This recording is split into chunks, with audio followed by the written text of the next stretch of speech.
Perkenalkan, nama saya Rica Agus Wulandari dengan NIM 2108031020053. Jurusan Ekonomi dan Bisnis, Prodi Administrasi Keuangan, Angkatan 2021 di Universitas Jember. Di sini saya akan sedikit menjelaskan tentang pengertian inklusi keuangan. Kalian pasti belum paham kan apa sih inklusi keuangan tersebut? Simak terus video ini, mari kita belajar bersama-sama tentang inklusi keuangan itu. Dilansir dari laman resmi World Bank atau Bank Dunia, inklusi keuangan adalah akses bagi setiap orang atau bisnis untuk bisa memanfaatkan produk atau layanan keuangan. Layanan ini berperan penting untuk bisa memenuhi segala kebutuhan manusia setiap hari, seperti transaksi pembayaran, tabungan, kredit, serta asuransi yang bisa dikerjakan secara efektif dan kontinu. Sedangkan berdasarkan peraturan Otoritas Jasa Keuangan atau OJK nomor 76/PJOK.07/2016, inklusi keuangan adalah suatu ketersediaan akses untuk berbagai produk, layanan, jasa keuangan, dan lembaga. Berbagai jasa layanan keuangan di dalamnya bisa dipilih sesuai kemampuan dan keperluan masyarakat sebagai upaya meningkatkan kesejahteraannya. Nah, jadi berdasarkan dua pengertian tersebut bisa disimpulkan bahwa inklusi keuangan adalah suatu kondisi yang memungkinkan setiap orang untuk bisa mempunyai akses dalam memanfaatkan produk atau layanan jasa keuangan, seperti melakukan pinjaman, mempunyai asuransi, tabungan, atau memanfaatkan produk transaksi digital seperti m-banking atau uang elektronik dari perusahaan tertentu.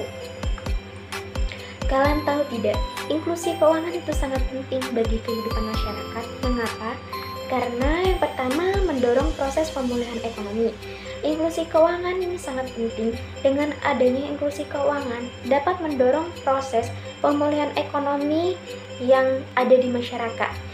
Karena inklusi keuangan berperan sebagai kelancaran pembiayaan finansial support bagi seluruh lapisan masyarakat, dan pelaku usaha serta masyarakat dapat dengan mudah mendapat akses ke produk layanan keuangan secara lebih menyeluruh. Yang kedua, berperan penting pada stabilitas ekonomi masyarakat. Inklusi keuangan dapat berperan penting pada stabilitas ekonomi masyarakat karena dapat menambah inklusi keuangan yang mendukung ketahanan ekonomi masyarakat dalam berbagai situasi dan kondisi. Yang ketiga, inklusi keuangan berkolerasi dengan pertumbuhan ekonomi. Dengan meluasnya akses keuangan dapat mengurangi ketimpangan kesejahteraan masyarakat. Yang selanjutnya, tujuan inklusi keuangan berdasarkan peraturan Otoritas Jasa Keuangan nomor 76/PJOK.07/2016, setidaknya terdapat 4 tujuan inklusi keuangan. Yang pertama, untuk meningkatkan akses masyarakat pada suatu produk, lembaga, atau layanan jasa keuangan. Yang kedua, untuk menyediakan produk atau layanan jasa keuangan PUJK, bisa disebut dengan pelaku usaha jasa keuangan. Yang ketiga, meningkatkan produk atau layanan jasa keuangan yang bisa disesuaikan dengan kemampuan dan keperluan masyarakat luas. Yang terakhir, demi meningkatkan kualitas produk serta layanan jasa keuangan. Berdasarkan penjelasan tersebut, bisa kita simpulkan bahwa tujuan utama dari inklusi keuangan adalah demi menghindari adanya ketimpangan ekonomi di berbagai lapisan masyarakat. Mengapa? Karena dengan memanfaatkan inklusi keuangan, maka akan memudahkan setiap masyarakat untuk bisa mendapatkan akses produk atau layanan keuangan secara lebih menyeluruh untuk bisa digunakan dengan baik. Yang selanjutnya saya akan menjelaskan tentang manfaat inklusi keuangan. Selain itu, inklusi keuangan juga memiliki manfaat yang sangat baik untuk setiap lapisan masyarakat. Yang pertama, membantu meningkatkan pemerataan ekonomi. Dikutip dari laman resmi FINSA, inklusi keuangan mempunyai efek yang sangat besar karena mampu membantu meningkatkan pemerataan finansial dalam seluruh lapisan masyarakat. Jadi setiap orang nantinya akan bisa menggunakan produk atau layanan jasa keuangan secara tepat dan akan mampu membantu meringankan masalah ekonominya, seperti dengan cara mengajukan pinjaman pada bank yang akan digunakan untuk modal. Selain itu, ketika menghadapi kondisi kesulitan finansial, mereka juga bisa menjual asetnya sehingga akan mampu menyelamatkan kondisi finansial mereka. Yang kedua, memberikan pemahaman pada masyarakat. Ketika masyarakat sudah bisa mengakses produk atau layanan keuangan, maka hal tersebut tentunya sangat bermanfaat untuk kehidupan masyarakat. Sebagai contoh, masyarakat akan lebih paham tentang bagaimana cara mengelola kondisi keuangannya dengan baik dan mereka bisa membuka rekening bank jika ingin menabung. Yang ketiga, mempersiapkan rencana keuangan dengan baik.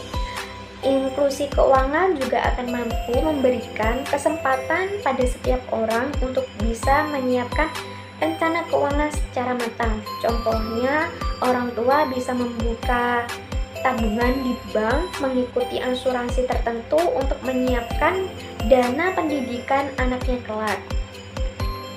Yang keempat, meningkatkan pertumbuhan ekonomi negara. Manfaat lain dari adanya inklusi keuangan adalah guna membantu meningkatkan perkembangan ekonomi pada suatu negara. Mengapa? Karena sistem keuangan negara akan stabil jika kegiatan ekonomi di dalamnya bisa meningkat. Selain itu, masyarakat juga bisa mendapatkan pinjaman modal untuk memulai bisnisnya sehingga akan mampu menyerap lebih banyak tenaga kerja. Jadi, tingkat pengangguran pun akan mampu ditekan ketika banyak tersisa lapangan kerja yang dibuat oleh para pebisnis. Yang selanjutnya, usaha pemerintah dalam meningkatkan inklusi keuangan. Setidaknya tercatat ada 7 usaha yang dilakukan oleh pemerintah dalam meningkatkan inklusi keuangan di Indonesia. Yang pertama, edukasi keuangan. Dalam hal ini, pemerintah memiliki strategi dalam memberikan edukasi terkait pengelolaan keuangan. Edukasi ini dimulai dari memberikan pemahaman dan meningkatkan kesadaran masyarakat terkait produk atau jasa keuangan yang saat ini tersedia yang disertai dengan ragam dan risiko yang ada di dalamnya. Namun hal tersebut juga diikuti dengan pemberian edukasi terkait hak perlindungan nasabah serta pengetahuan dalam mengelola finansial. Yang kedua, fasilitas keuangan publik. Dalam hal ini, pihak pemerintah berperan dalam menyediakan pembiayaan keuangan publik secara langsung atau dengan syarat. Tujuannya adalah agar bisa lebih mendorong pemberdayaan ekonomi yang ada di masyarakat. Beberapa inisiatif pihak pemerintah dalam melakukan strategi ini adalah seperti memberikan subsidi atau bantuan sosial, pemberdayaan UMKM, serta pemberdayaan masyarakat. Yang ketiga, pemetaan informasi keuangan. Pemerintah juga turut serta melakukan pemetaan informasi keuangan guna meningkatkan kapasitas masyarakat, khususnya yang tadinya memang tidak layak menjadi layak, dan mendapatkan akses layanan keuangan oleh institusi keuangan yang legal. Yang keempat, fasilitas intermediasi dan saluran distribusi. Strategi lain yang dilakukan oleh pemerintah adalah meningkatkan kesadaran berbagai lembaga keuangan tentang adanya segmen berpotensial yang ada di lapisan masyarakat, sekaligus mencari cara lain dalam meningkatkan distribusi produk dan juga jasa keuangan, seperti meningkatkan kerjasama antar lembaga keuangan demi meningkatkan skala bisnis. Yang kelima, perlindungan konsumen. Usaha ini bisa dikerjakan pemerintah agar setiap masyarakat mempunyai jaminan rasa aman. dalam melakukan interaksi dengan produk keuangan yang ditawarkan. Komponen tersebut terdiri dari penanganan keluhan nasabah, transparansi produk, sertifikat, mediasi, serta pengawasan pemilik jasa serta edukasi konsumen. Yang keenam, pemanfaatan teknologi keuangan.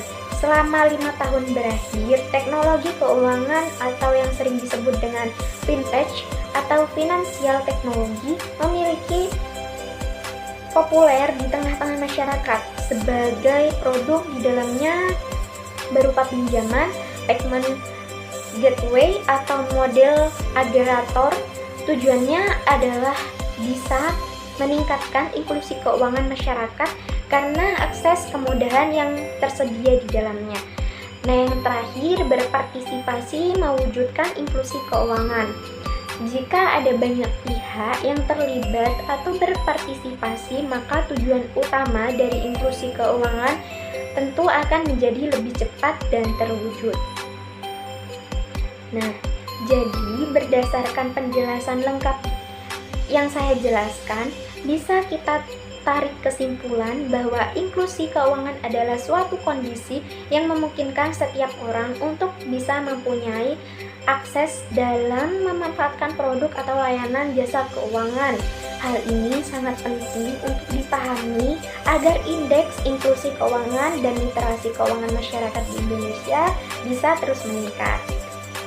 Cukup paham kan apa yang saya jelaskan? Pasti kalian sekarang mengerti apa artinya inklusi keuangan, tujuan dan manfaat. Jadi cukup saya jelaskan tentang inklusi keuangan. Terima kasih karena sudah mau belajar bersama saya. Mohon maaf bila ada tutur kata yang kurang berkenan dan kurang baik. Sekian dari saya. Wassalamualaikum warahmatullahi wabarakatuh.